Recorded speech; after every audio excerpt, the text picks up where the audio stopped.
Hey, Crispy Crew, welcome back to Crispy Cocktails, where we bring you the best drinks, the best conversations, and get crispy with leaders, coaches, mentors, entrepreneurs, and all-around badasses making waves.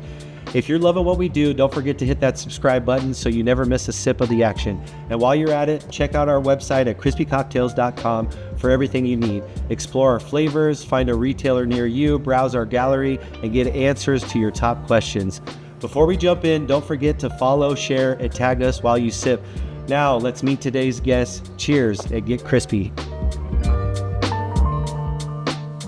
Sitting here today with Tom, and Tom's got a pretty cool gig. Why don't you tell us a little bit about it? Yeah, so first off, thank you guys for having me on here. My brother and I recently opened up about a year ago a place called Avid Caddie Golf Lounge in Lone Tree here. Avid Caddie Golf Lounge. Avid Caddie Golf. What do you guys do there? So it's an indoor golf lounge, pictured as a kind of a country club on an indoor standpoint. So our whole goal behind it is to build community, build competition, have some fun with members, and really just engage the dynamic of members meeting each other, building relationships, playing golf inside and moving to outside and keeping it going. That's cool. When did you guys start it? So February of 2024, so just over a year. Okay. How's business been since then? Wintertime was awesome. Summertime, we're figuring out, slows down a little bit when the weather gets nice. It's Colorado. People like to be outside doing stuff when they can. So yeah, then you got to compete with all the outdoor golf courses, right? Yeah. Do you get a lot more of your business at nighttime or during the daytime? So it's right now it's going to be kind of after work hours, sometimes on weekends. So it's kind of outside the 9 to 5 hours, when people can sneak in there, get around in. Yeah. What made you decide that you wanted to do this? So I've been in the golf industry for about 15 years now. I moved out to Southern California. I grew up out here in the Conifer area. Moved out to Southern California to kind of pursue my golf career.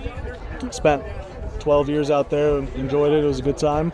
But Kevin and I had talked for a long time about getting the business going, both very passionate about golf.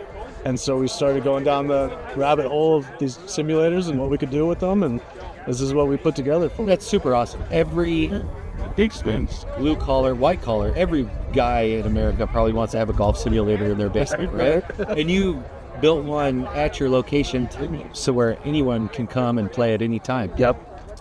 How did you put it all together? What did you have to do? So, being in the industry for a little bit, I had some ideas about what we wanted to run with, but really it was Kevin was the major mastermind between planning out the design of the place and how we can build it out and make it kind of nice and upscale area for us. And so he put that side together, and I kind of focused on what we could do with operational stuff, what tee sheet we could run, how we can make it work where people can enter doors and all that stuff when we're not there. And so it just between the two of us, we just kind of dreamed it up and pieced it all together, and here we are now. Yeah, that's super cool. How did you guys figure out the funding and everything to get it together, to find that spot, and what did you have to do? A lot of it was done through us. So we had, we've had some help from family, we've had some other pieces to it, but it's been a lot of figuring out what we can do with what we have. Yeah. So it's been a ride. And so now you've been doing it for just over a year, and things are going pretty good?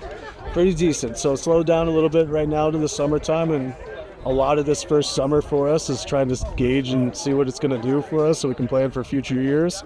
And it's definitely dropped back a little bit, but we're still getting a lot of good engagement from members. We're still having a lot of fun in there, and so I think we're going to be just fine. It's just kind of figuring out that recipe for the year. Yeah, still getting enough cash flow to handle all the bills. Enough cash flow to get it done. Yeah, I know the Crimson and Gold Tavern, I own that place, the bar over by DU, and we really slow down when the kids, or I call them the kids, but the students are out over the summer, and it can be really seasonal. Yeah, right? I can imagine. And so it really dips hard, so you got to really plan for it, focus on it, reduce your staff, reduce your hours, pivot almost, or, make a few changes just so you can make it through. And it can be very difficult. 100%. And I think the toughest part for me is just the unknown for what it was going to be for this first summer. Right.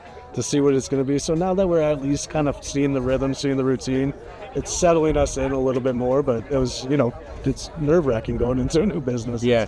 Does the winter months, though, they kind of take care of everything else? Yeah. So, we're set up as a membership base, so it's all monthly membership stuff for it. We retained about we got up to around 120 members in wintertime, dropped down to about 80 members now. So Lost a little bit, but yeah, it's enough to keep us covered through the month. Okay. Right So you guys do members. Tell me about all that. Yeah. Like, so how does that work? So right now we have a couple different tiers of membership. It's all based on how many hours you get.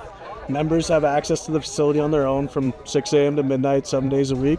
You have a tee sheet. You can book your own times when you want to come in. No guest fees, so you can always bring in friends, family to hang out.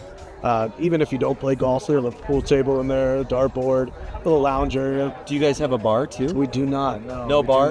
No bar. No liquor license? No bar, no food in there. So anything, members can order in food if they want to, DoorDash, whatever it is. And so it's a BYOB. BYOB, but okay, that's a cool concept. Yeah, it's new. It's definitely different, but a lot of that is so that we don't always have to have a staffing person there, right? And so once you get a member in, we go through an orientation, how to work the machines.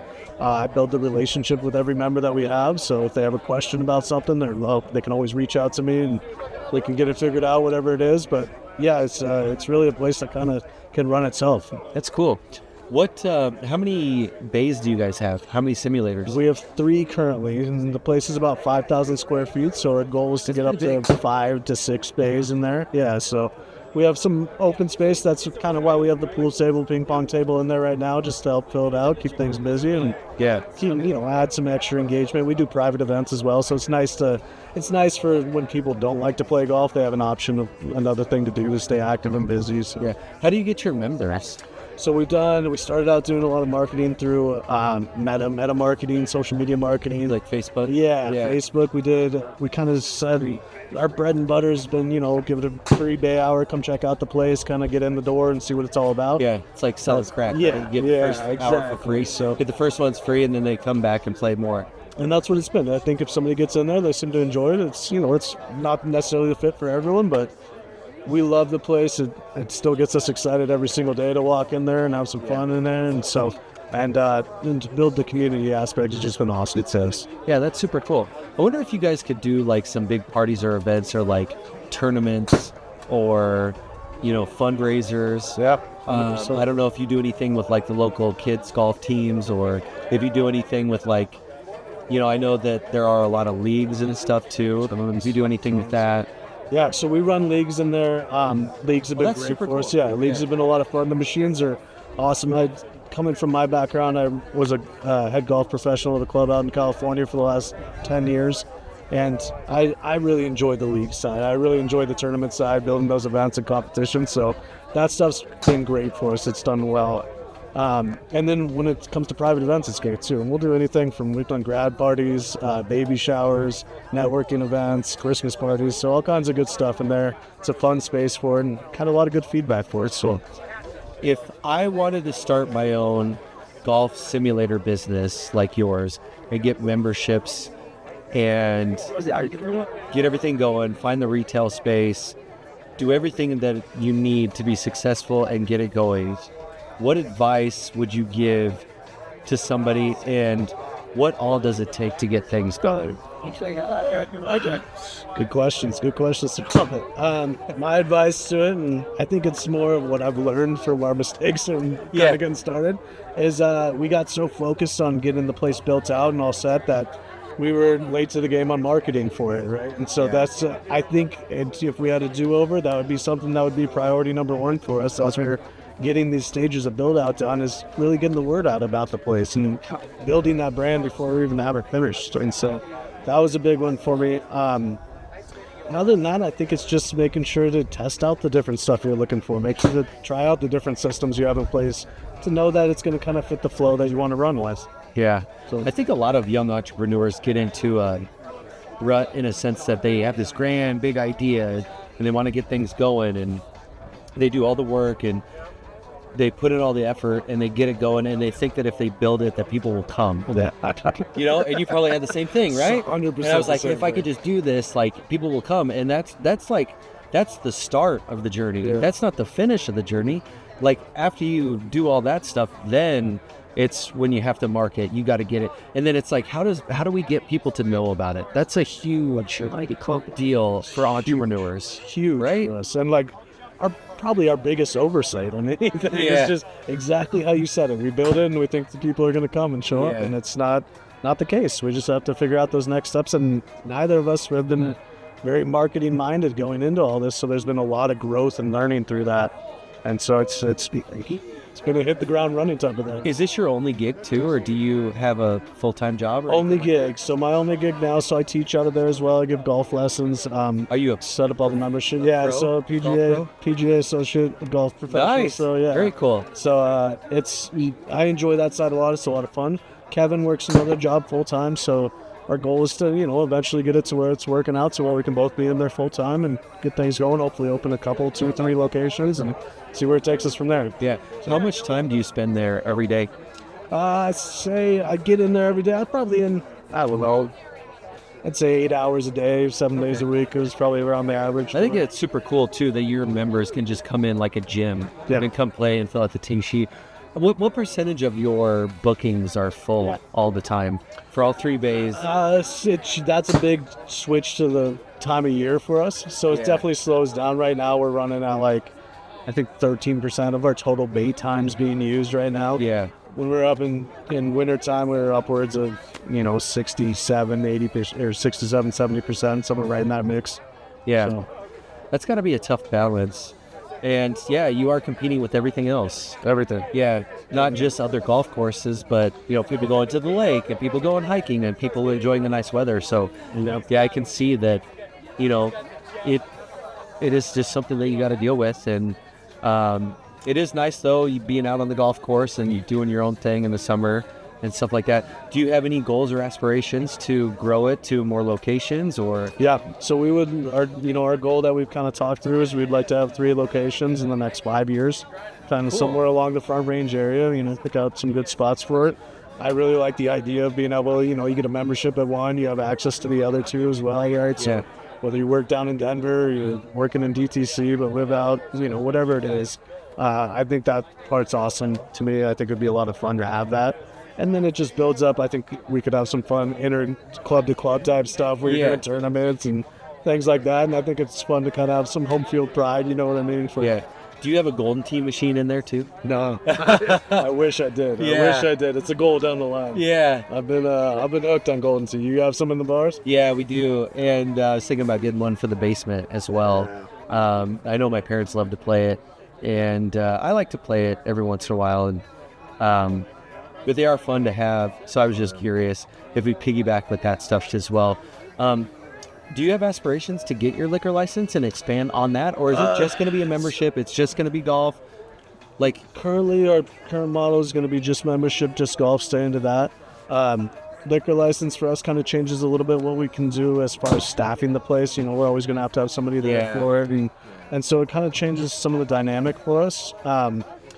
Our main focus is golf. We want people to enjoy golf in there. We want them to build that community and meet other golfers. And again, the thing that makes me happiest to see is when I see maybe 2 guys that played in league together and they met each other through that. And then all of a sudden I hear about them going to play golf a few times outside. And I think that's awesome. That's super. I love to see that connection. So. Yeah, that's a really good story. And it's always awesome to have a good connection when it comes to business and do something of value and get the community involved. And it just makes things nice to be an entrepreneur. What is your favorite thing about being an entrepreneur? I like to have the control of what we're doing. I like to have, there's nobody else to lean on. There's nobody else to blame for it. It's, I like to have the ball in our court to make the decision on what it's going to be. So yeah, I'm enjoying it. It's again, a million mistakes that have been made already and a million more to come, I'm sure, but it's been a fun ride. I'm really enjoying that side of it. And it's, Kevin too, after however many years we've talked, why don't we do something? Why don't we have some business? Yeah. And so, we took that leap of faith and jumped into it. And I feel confident we'll get everything figured out and we'll have a good answer to all the pieces, but it's going to take growing and learning. And so that's the other piece too, is now it's gotten me out of comfort zone after I got into a routine from work. It's fun to have that growth again. It's fun to have something to chase. And yeah, definitely. Well, the reward, I think, is definitely worth it if you analyze the risk and put in the time and the effort and do something that you're passionate about. And it sounds like you're on your road to some huge successes. So thank you so much for being a part of this and talking with me today. I know that you're going to be super successful as you move down the road. Where can anybody find you What's your email address? Where is your location? Yeah. So our location's in Lone Tree. We're off Yosemite and Park Meadows Drive. Our website is www.avidcaddie.com, and that's Caddie is Caddie. And then my email address is my last name Bene, B as in boy, ENE, at avidcaddie.com as well. All right, cool. Well, thank you so much. I'm going to come in for a lesson one of these days. Love it. Thank you for having me. All right, cool, man. Thanks. Appreciate it. Yeah, for sure. Here's to 5 o'clock somewhere in the middle of nowhere. Here's to a good tan and a buzz with the good ones that we love. Here's to 2 for 1 on ladies' night. Here's to the 19th hole. Anchors down and bottoms up. It's almost time to start the show.